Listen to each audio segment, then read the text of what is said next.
Добар ден! Во најновата емисија на Безомразно зборуваме за феноменот на насилство, силеџиство или малтретирање на интернет. Технологијата, интернетот и онлайн насилството. Со нас денеска како гости се Ана Василева, блогерка и членка на независната иницијатива Бори се женски, Лилјана Пецова Илиевска од Дирекцијата за заштита на лични податоци и Стефан Алексич, младински активист кој ги истражува социјалните мрежи и новите медиуми, како и феноменот на говор на омраза. За почеток да го дефинираме овој феномен. Терминот е на англиски cyberbullying, меѓутоа решивме да го напуштиме тој термин, да го преведеме како cyber силеџиство, cyber насилство. Што е всушност овој феномен? Па, cyber насилство всушност представува користење на електронски уреди за комуникација или електронски средства за комуникација за да се врши малтретирање и живување врз некоја личност или некоја група. Во пракса тоа меѓу првите феномени беше кога искочија SMS пораките, користење на SMS пораки за се малтретира некоја личност. Во денешно време претежно користење социјалните медиуми, видео, игрите, било кое средство за дигитална комуникација помеѓу луѓето, за да се нанесе некаква штета, наруши нечие достоинство, углед и така натаму. Знаеме, сме гледали што значи тоа во живо, кога се случува ваков физички овој феномен на малтретирање. Меѓутоа, каква е разликата од физичкото малтретирање до овој cyberbullying, да речеме, господја Пецова? Што може всушност да се додаде на оваа дефиниција? Ова е дефиниција, да речем, малку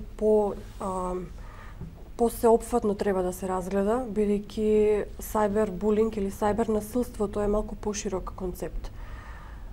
Концептот на cyber насилство опфаќа повеќе елементи. Тука се cyber насилство во рамки на cyber вознемирување, испраќање на фотографии со недолична содржина, објавување на фотографии со недолична содржина, потоа cyber вознемирување од аспект на испраќање текстуални пораки, не само фотографии, со недолична содржина и постојат cyber демнење во најново време, тоа што е како дефиниција, да речем, една поширок концепт ги опфаќа и возрастните, не само децата. Бидејќи cyberbullying малку ни е попознато во една концизна средина. Cyberbullying треба да опфати училишна средина, треба да ги опфати трите целни групи во воспитно-образовниот процес. Тука се наставниците, професорите, односно децата како најзасегната целна група во сета оваа работа, меѓутоа cyber демнење веќе значи на едно повисоко ниво ги опфаќа и возрастните како група.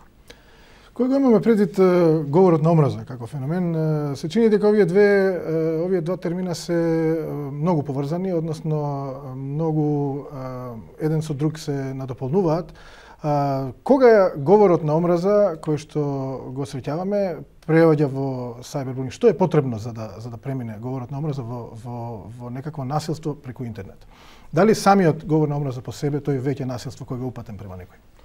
Веќе cyber насилството е еден начин на премин кон говор на омраза, бидејќи се прави со одредена намера, односно одредена цел.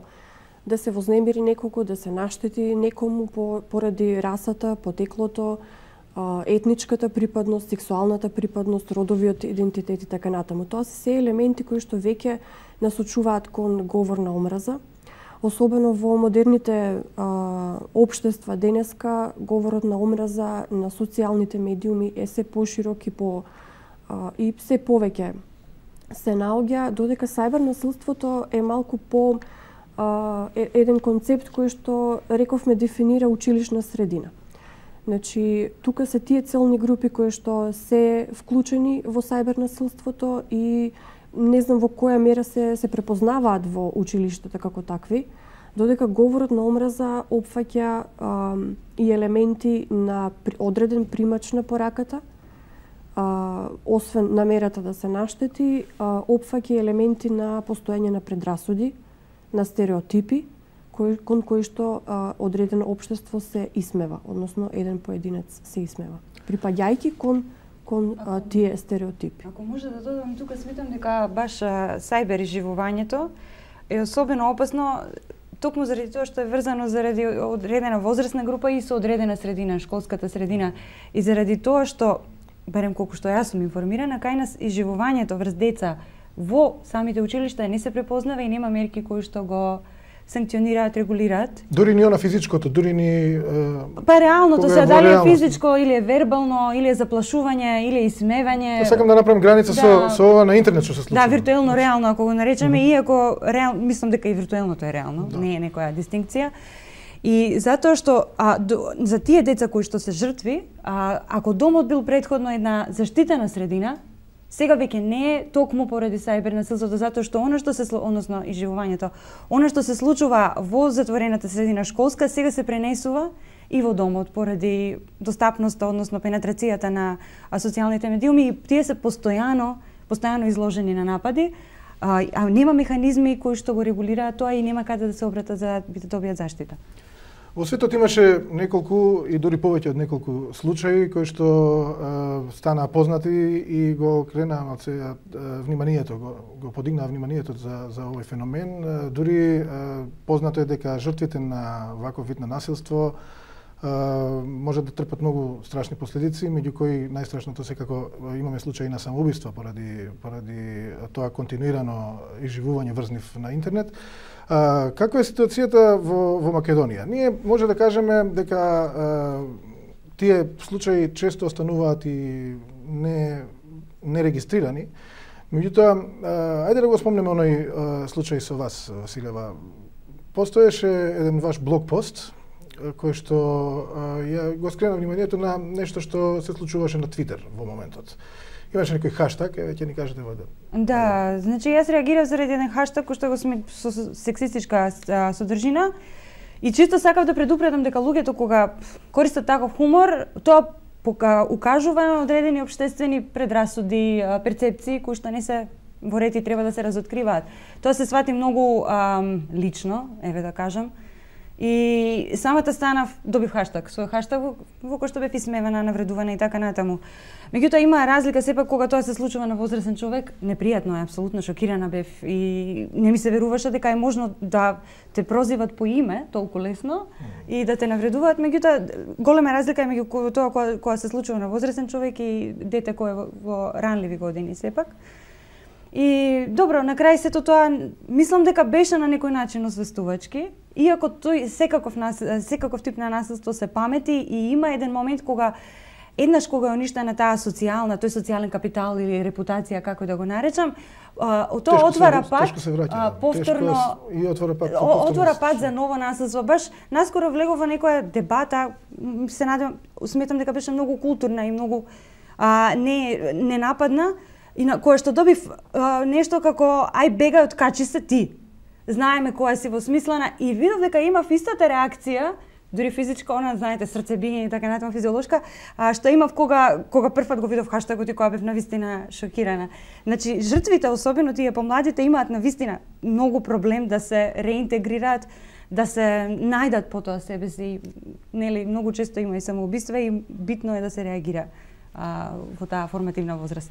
Ова се случуваше, да, повелете. Ако не е физички, ако не е шлаканица, не значи дека не боли. Без разлика. Боли. Точно така. Стефан, зошто социјалните мрежи, зошто интернетот, воопшто сите интернет платформи се една платформа која што дава можност за вакви нешта? Дали таму е местото кај што најчесто се среќаваат? Зборевме за Твитер. За жал во Македонија нема конкретни истражувања на оваа проблематика и допора ние треба многу работиме за да знаеме дали колкави се ефектите на интернет насилството во нашето општество. Но сепак за држава која пенетрацијата на интернет е огромна во Америка, има некои истражувања кои велат дека колку повеќе се зголема употребата на интернет кај младите од генерација на генерација, толку и појавите на самоубиство се почести и почести. Например, во овој момент во Америка трета најголема причина за смрт кај младите е самоубиство. Се уште нема директни врски дека интернетот и сајбер насилството е нешто што е потпомагач, но се претпоставува дека може да е вака.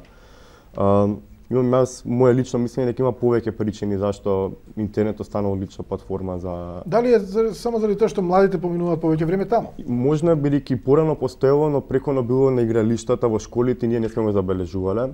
И сега интернетот дека стана јавно место за сите да гледат, па стана поистакнато. Може бидејќи веќе го нема чувството за емпатија, бидејќи порано кога ќе примениш насилство во некој друг, те буди емпатија во тебе, па има некоја граница човечка што може да се види реакцијата на... Да, а сега целата таа твоја омраза ја посираш на слика или на некоја име или некој ник што мислиш дека нема никаква вредност и дека не правиш никаква штета. Мислам дека има повеќе причини. Може самата удобност и удобноста да бидеш анонимен или некои скриени фрустрации до сега што не си можел да ги пласираш преку од безбедноста на твојот дом, од безбедноста на пред твојата тастатура и екран.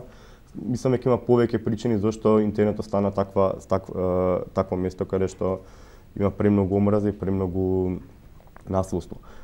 Ние највеќе го гледаме говорот на омраза и највеќе во Македонија се збори на пример за некои социјални страници на некои наши новинари, каде што дури сега имаш некои случаи со кривични пријави.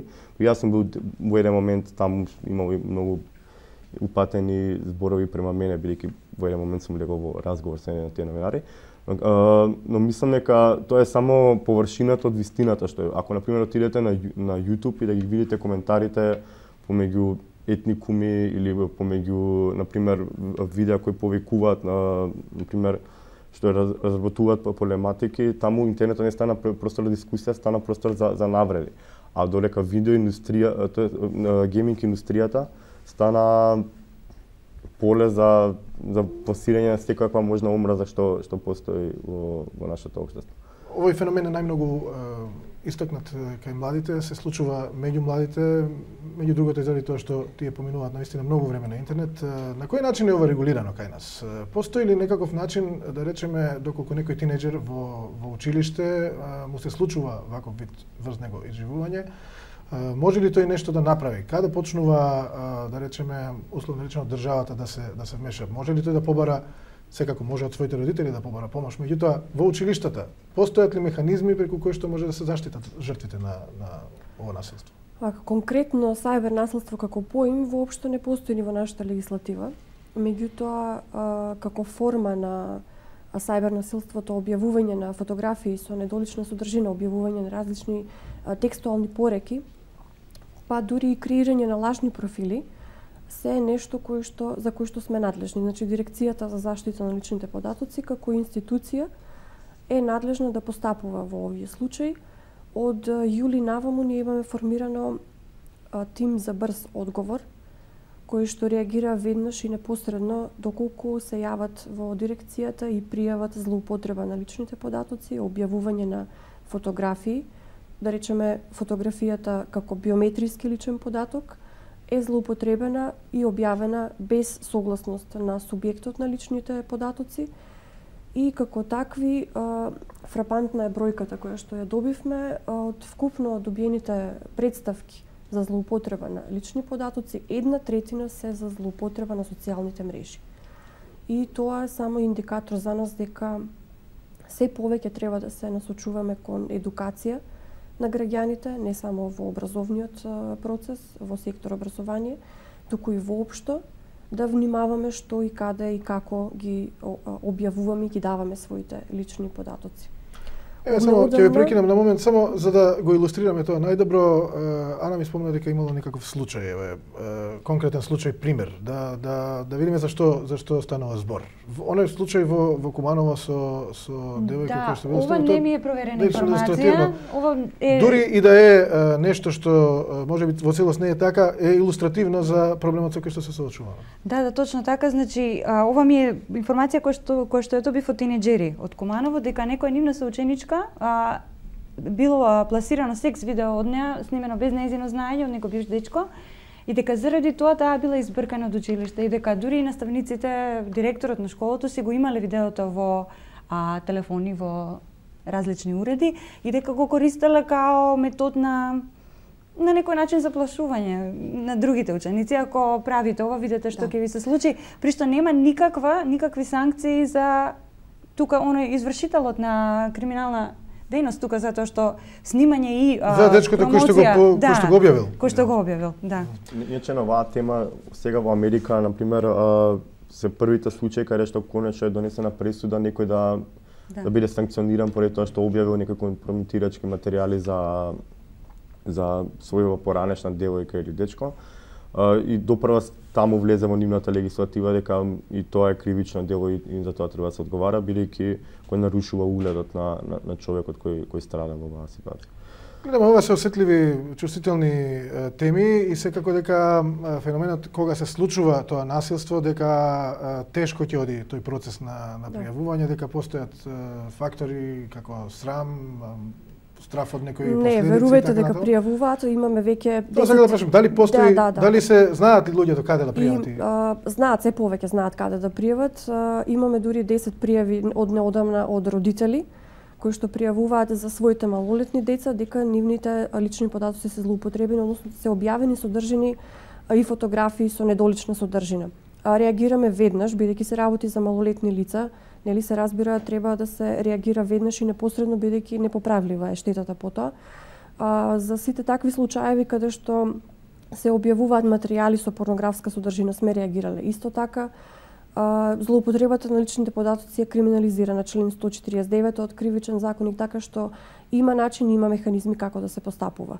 Пријавувањето е до Дирекција за заштита на личните податоци, каде што кажав нели претходно дека има луѓе кои што конкретно и директно работат на таквите случаи и веднаш реагираат особено до Facebook администраторот во Даблин. Седиштето на Facebook за Европа е во Даблин. Таму има назначено офицер за контакт за Македонија и директно со нашето лице за контакт комуницираат на дневна основа и ги бришат лажните профили или ги тргнуваат материјалите кои што ги имаат пријавено родителите или другите граѓани како недолична содржина. Не само на Facebook, на YouTube и на други социјални мрежи. Добро, кога збориме за ваквиот вид насилство, колку е важна средината во која што тоа се случува? Дали и во тој случај за кој што зборевме за Твитер, но и во некои други случаи произлегуваат ли ваквите форми на насилство можеби од менталитетот на средината во која што се случува? Колку е важно тоа каде? Да, тоа изживувањето е рефлексија на она што се случува во општеството. Значи, оние работи кои што се табуизирани во општеството се огледуваат и на интернет, кои што и интернетот и особено гейминг индустријата се уште се во голема мера доминирани од мажи, па заради тоа има многу често тоа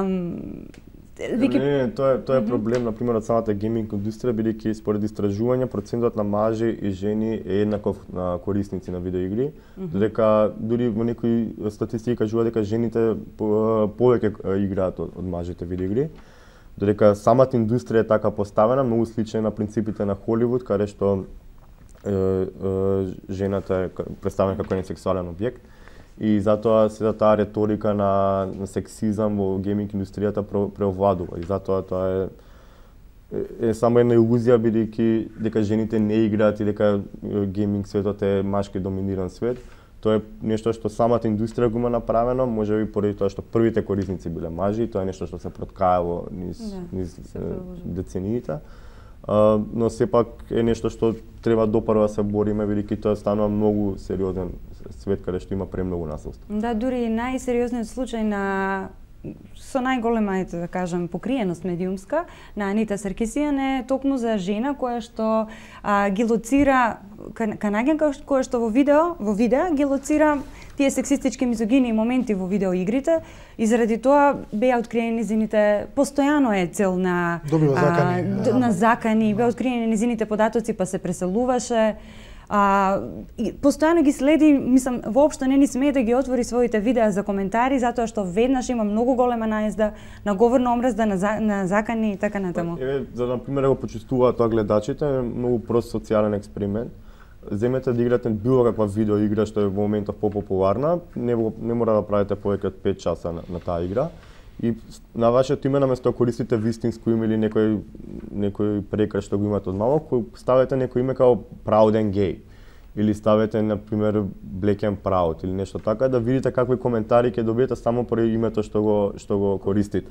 На пример, тоа го имаат направено студенти од МИТ универзитетот во Америка и во рок од 5 сати добија преку 200 навредливи коментари само за името што го поставиле такво некој име што кажува некоја општествено се уште сексуалната ориентација. Да, не само тоа и расна, на пример, имаше и тоа е проблемот, стереотипите и предрасудите кон стереотипите што се формираат нели во општеството. Дали жртвите да дефинираме, дали жртвите на ваков вид насилство најчесто припаѓаат на некоја маргинализирана група, да речеме. Најчесто жртва се, да речеме, ЛГБТ популацијата или тинеџерите кои што сами по себе се во една чувствително доба од развојот или некој кој што е од различна раса, од различна полова припадност. Значи, дали Тајлер Клементи е еден од исто така медиумски покрените самоубиства, се самоуби, мислам, беше исмеван заради тоа што тоа беше геј дечко од Соединетите држави кој што по случајност, сигурно не случајно, го снимиле неговите цимери во собата кај што се бакнува со некој друг маж и после тоа го дадале на интернет. Човекот се самоуби, се фрли од мостот Џорџ Вашингтон. Дали, мислам дека тоа е примери што случуваат за постарите генерации, каде што го гледаат уште интернетот како медиум. Новите истражувања кажуваат дека генерациите после Y генерацијата, значи тие родени во 2000-те што се израснати на интернет, тие не прават разлика помеѓу виртуелниот свет и офлайн светот, реалниот свет. Тоа што им се случува нив на интернет го чувствуваат исто како им се случува на игралишта и мислам дека допрва новите генерации што доаѓаат од тие сега моментот што има 14 години, мислам дека тие допрва ќе ги чувствуваат последиците од сајбер насилството, бидејќи тоа за нив е реален свет.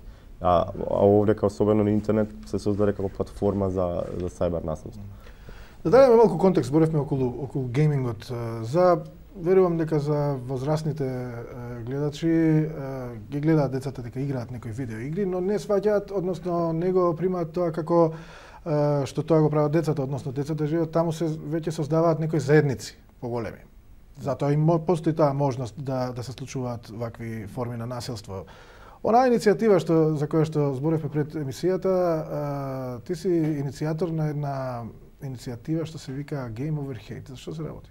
Па да, пред години по две добив пријателски мейл од еден пријател кој исто така геймер, активист од Германија. Рече, многу играм, знам дека си активен и многу ми смета ова веќе самиот свет си создава собствени зборови за говорот на омраза, се вика flaming. Горење, подпалувачки. Многу ми смета, бидејќи ми уништо играта, дали сакаш нешто да направиме некаква иницијатива.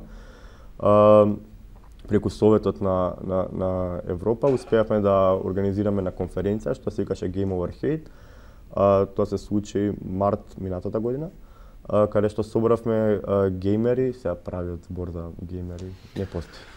Видео играчи, нешто, да. Тие собравме 25 млади луѓе од цела Европа, од скандинавските земји до Балканот и една недела со поддршка од неколку големи индустрии, тоест големи корпорации за видеоигри, кои Riot Games, исто така и Microsoft. Зборевме за штетното влијание на говорот на омраза во видеоигрите. Таа иницијатива продолжи да се развива, например денеска во Шведска и во Финска луѓе кои беа на оваа конференција се заедно со министерството, нивните министерства за дигитални работи или како да ги викаат, веќе спроведуваат активности за се спречи говорот на омраза во видеоигрите, бидејќи е стварно многу голем свет, чисто за гледачите што не разбираат колку голема е гейминг индустријата. Финалето, например, пред неколку месеци на League of Legends го наполни Staples центарот со се подиумот. Тоа, например, не го прави Lakers за последните надпревари. Во однос на пари, денеска е на видеоигра, има многу поголем буџет отколку еден холивудски филм, бидејќи е многу голема сериозна работа. заедниците се преголеми, луѓе од целиот свет се здружуваат, има од најголемите World of Warcraft до некои мали алтернативни видеоигри кај што сите се вложуваат и се препознаваат во тој свет. Гледаме дека и нашите децата од Македонија, како и нивните врсници од целиот свет, влегуваат во овие процеси, технолошки процеси, модерни. Ево, господје Пецова, значи, да кажеме уште еднаш, како може, зборнавме нешто малку за тоа, меѓутоа, превенцијата колку е важна и вие, Дирекцијата за заштита на лични податоци како тело, дали ги има во предвид овие процеси? Мислите ли дека успевате доволно брзо да влезете, бидејќи брзо се развиваат овие работи? Да, информатиско-комуникацијските технологии се повеќе земаат замав во едно модерно општество, а за да го следиме, верувајте ги следиме сите иницијативи на национално ниво што се спроведуваат во рамки на борба против говорот на омраза и од пред некое време побаравме да бидеме членки на Националниот комитет за борба против говор на омраза. Воедно, малку за да ја подигнеме јавната свест за злоупотребата на личните податоци и кон што се тоа може да води, спроведовме едукативни предавања во 21 средно училиште на територија на град Скопје, во соработка со град Скопје, со мисијата на ОПСЕ и Метаморфозис. Заедно успеавме да дистрибуираме голем број на материјали и брошури со цел запознавање на децата, наставниците, па и родителите за можните злоупотреби и како истото да го превенираат. Верувајте, во секојдневна комуникација со координаторите на проектот од секое училиште, формиравме една мрежа на координатори, на наставници и ученици. Се повеќе добиваме прашања, мислевме од почеток дека тоа е познато и веќе дека знаат каде да се обратат, институционално сме препознати, но се повеќе добиваме прашања од типот на како јас да ги политиките на приватност што се однесува на апликациите кои што ги даунлодираат за своите мобилни телефони. Свативме дека не се свесни што се значи кога една апликација се симнува за користење на мобилен телефон. И тоа веќе значи небезбедно користење на интернетот, небезбедно користење на социјалните мрежи, небезбедно користење на апликации. Кој треба да ги научи? Кој треба да ги научи децата на Со симнување на одредени апликации, не биле ни свесни дека сите информации, сите податоци од телефонот веќе апликацијата сама по себе ги има. Требаше да се случи едно ваков специјален, да речеме, проект да се појавите вие, да им кажете дека тоа се случува. Дали има негде во образовниот систем веќе поставен некој механизам да ги научи на тоа нешто? Не постои студија, барем на национално ниво, претходно, која што укажува колкава е бројката или процентот на пријавители на сајбер насилство, освен она што ние го имаме како бројка од представки добиено во дирекцијата. Колку представки имаш? Од друга страна, 337 имаме примено од 1 јануари до 18 декември, од кои 218 се злоупотреба на социјалните мрежи. Тоа е веќе голема бројка. Од друга страна, ние направивме една анализа во април месец оваа година, која што беше наменета за родители на деца кои што се во основно и средно образование. И ги поставивме прашањата каде треба да се интервенира. Која е таа институција која што треба да направи, да превенира.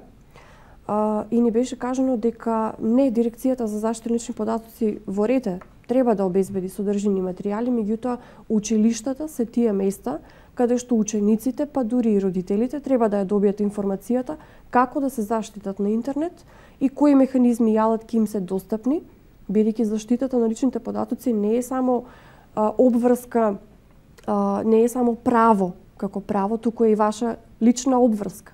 Да ги познавате политиките на приватност и да знаете што треба да направите за да не дојде до ситуација да се јавуваме до Дирекцијата за заштита на личните податоци. Така што голем процент од родителите ни укажа всушност каде треба да почнеме, од каде треба да се почне. Едно модерно општество се разбира дека најпрво треба да превенира и да реагира во својот образовен систем. Значи, ако гледаме дека гейминг индустријата се повеќе зема замав и дека е концепт на 21. век и дека ги опфаќа најголем број од учениците, односно децата на таа возраст, тогаш зошто да не воведеме нови концепти во образованието? Значи, реформата на образованието треба да внесе во себе ефективни мерки, издржани мерки, системски да ги реши прашањата. Воведување на концепт на почитување на приватноста, на својата приватност, на тујата приватност, почитување на правото на приватност на мојот соученик се е нешто што може да се стави во рамки на едукативното образование, односно вештините за 21. век. Ако имаме реформа во образование во насока на е-образование, тогаш треба и да се размисли добро кога ќе се воведува кога се воведуваат сите овие алатки, да се превенира и во начин на информирање на децата, информирање на родителите.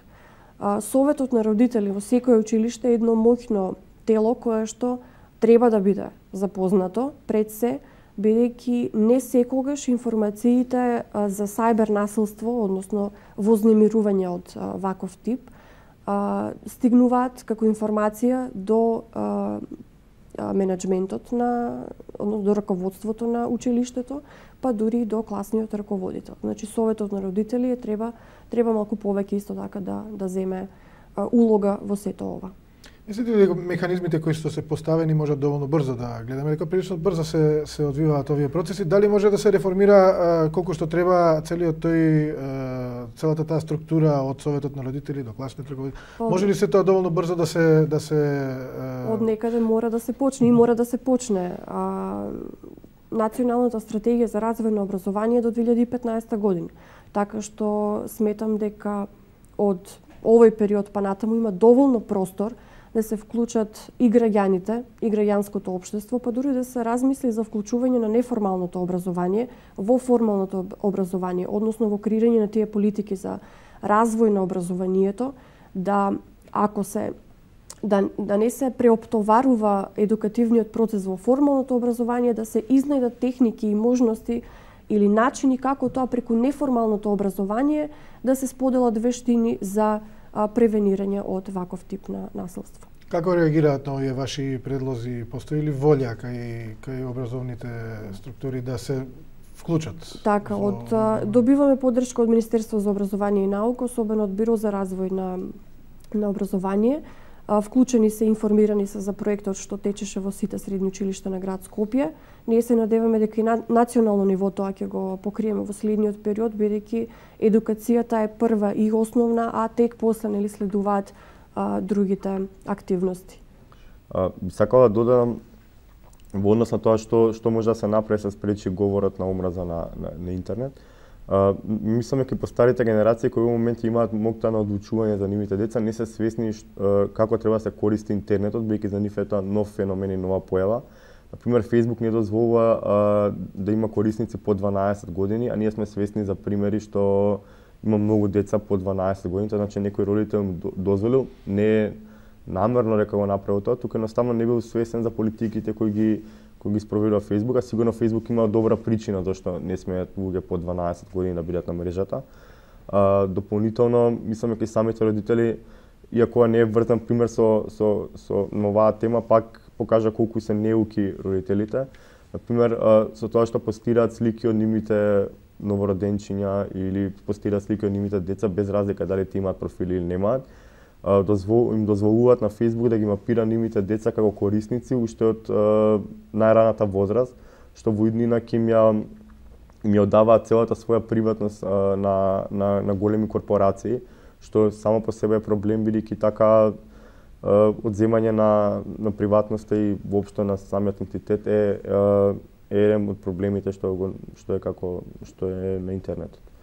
Да, еден пример, едно белгиско семејство не беше ниту свесно кога една американска компанија, прехранбена компанија, ја искористи нивната фотографија која што беше јавно објавена на Facebook. Значи, они има една преубава фотографија на идилично семејство. Маж, жена, дете и девојче.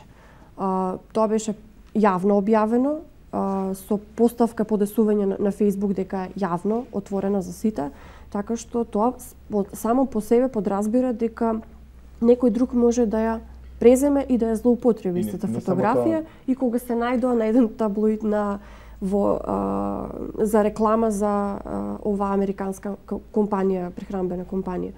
Па потоа се тужеа, па се судеа и така натаму, меѓутоа тоа траеше и беше долг процес, а тие веќе беа јавно познати во Америка. Иначе Facebook смее да ги продаде нашите фотографии, бидејќи тоа е една од клаузулите што ја се согласуваме нека ќе користиме Facebook по тие услови. Да, тоа е нешто што верувам дека би била дилема за голем дел од гледачите, затоа што имаме некој впечаток дека нашиот профил на Facebook е нешто лично наше, меѓутоа доколку се поставките, да речеме, паблик јавно да може да се види фотографијата, што тогаш може Facebook да направи со таа фотографија? Па не само Facebook, било која мрежа социјална. Било кој граѓанин може да вие злоупотреби таа фотографија. Да, ова за комерцијални цели има и за помалициозни дури цели. Вчера налетев на една страна, Доминаторс нешто така, на Facebook на која што слика од 9 помалку од 12 годишно девојче во секој случај, 9 годишно, застанато во некоја као манекенска поза да кажам.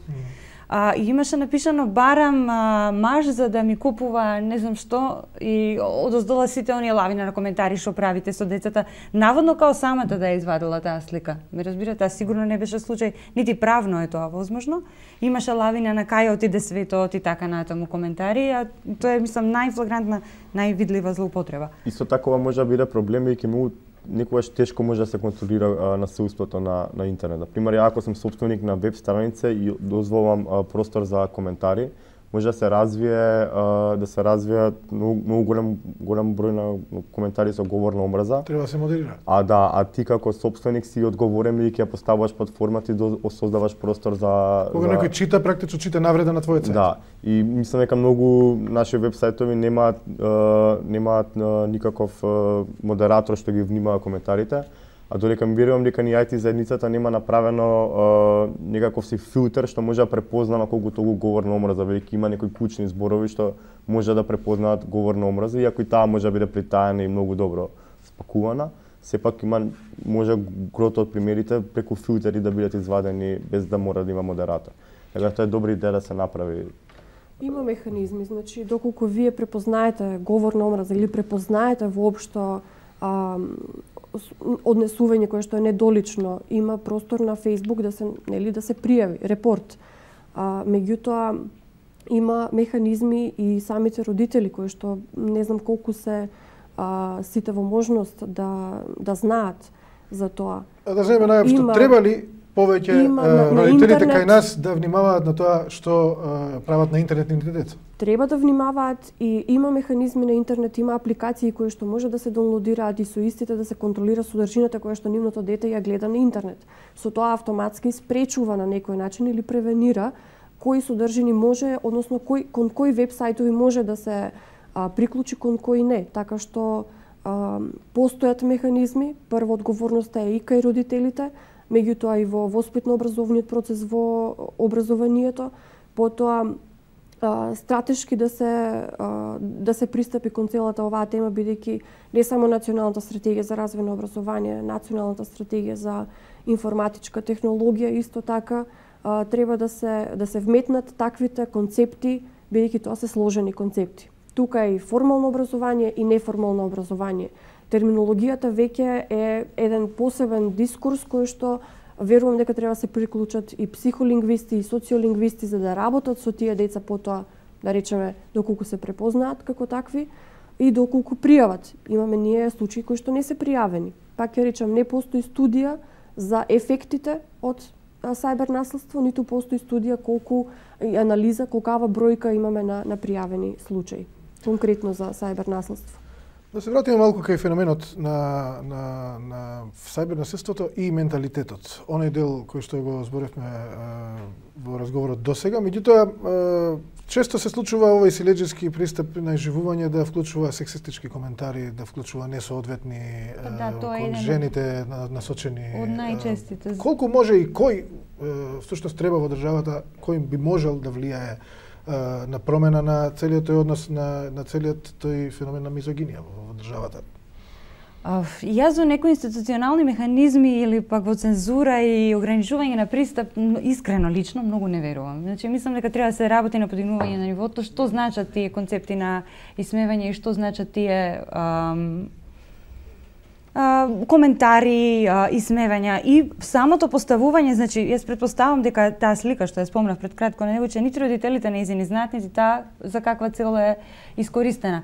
Значи оној што ја го прави тоа треба да има некаков механизам на самопроверка да би свесен што каков вид на насилство извршува моментот. Инаку да, заедно со сексуалната ориентација, сексизмот и расната определба, односно потеклото, се едни од најчестите работи и ги рефлектираат оние работи кои што во општеството сегде, не само кај нас, се уште не се во ред. Тоа е и уште едно самоубиство кое што доби доста голема медиумска покриеност и кое што имаше навистина обиди девојчето направи, значи видео во кое што бара помош, кој има видеото, сега има не знам колку милиони прегледи на YouTube, меѓутоа таа сепак се самоуби на крај.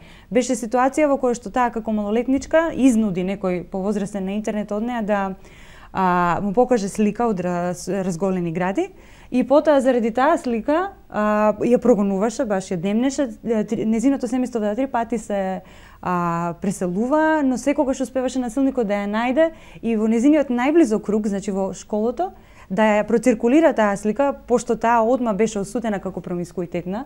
Значи веднаш гледаме каков проблем постои со односот кон женската промискуитетност, без разлика дали таа била или не била.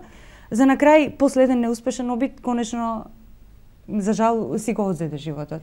И мислам дека тоа е многу често дека од мали девојчињата и на интернет и во животот и офлайн и онлайн се воспитуваат како што да направат за да се секси, ама да не се сватени како промискуитетни и тоа доведува до многу лоши ситуации. Ова се примери од западните земји каде што за оваа појава се зборува веќе подолго време, со години, кај нас сега во последните години прв пат се спомнува. Колку е тоа фактор?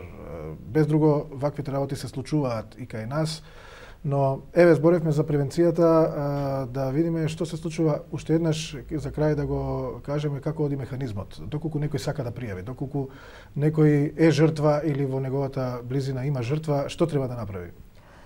Доколку на некој начин смета дека неговите лични податоци се злоупотребени, дека се објавени фотографии со недолична содржина, материјал со недолична содржина на социјални мрежи, се обраќате до Дирекцијата за заштита на личните податоци на телефонот 3230 635 или на info@privacy.mk или доаѓате директно во дирекцијата каде што со лицето кое што е одговорно за добивање представки се утврдува злоупотребата или се брише веднаш, се постапува на ваше барање за бришење на лажни профили, за хакирани профили и други злоупотреби на социјални мрежи. Се внимава ли на анонимноста на оние што пријавуваат? Доколку се добие закана по животот, тогаш е веќе друго, тогаш се обраќате до Министерството за внатрешни работи.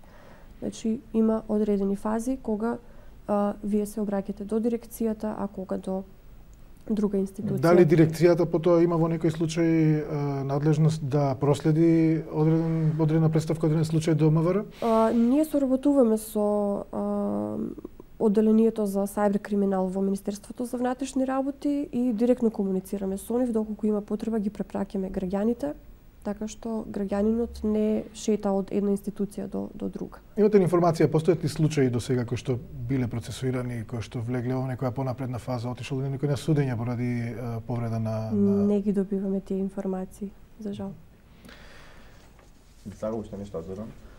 Мислам дека е неверојатна предност во овој случај што ние многу доцениме со интернетот, бидејќи ние знаеме што ќе се случи, гледајќи ги западните примери.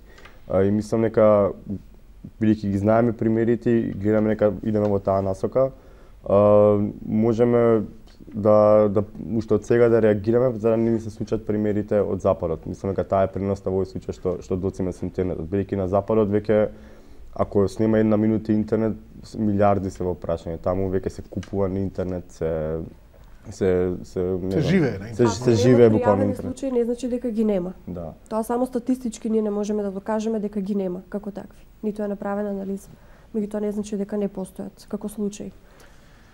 Добро, можеме барем да ги охрабриме гледачите да ги пријавуваат, дека постои решение, дека постои место каде што ќе добијат помош. Ви благодарам на сите за учеството. Ова беше последната емисија Безомразно во која што зборувавме за интернетот, технологијата и насилството. Пријатно.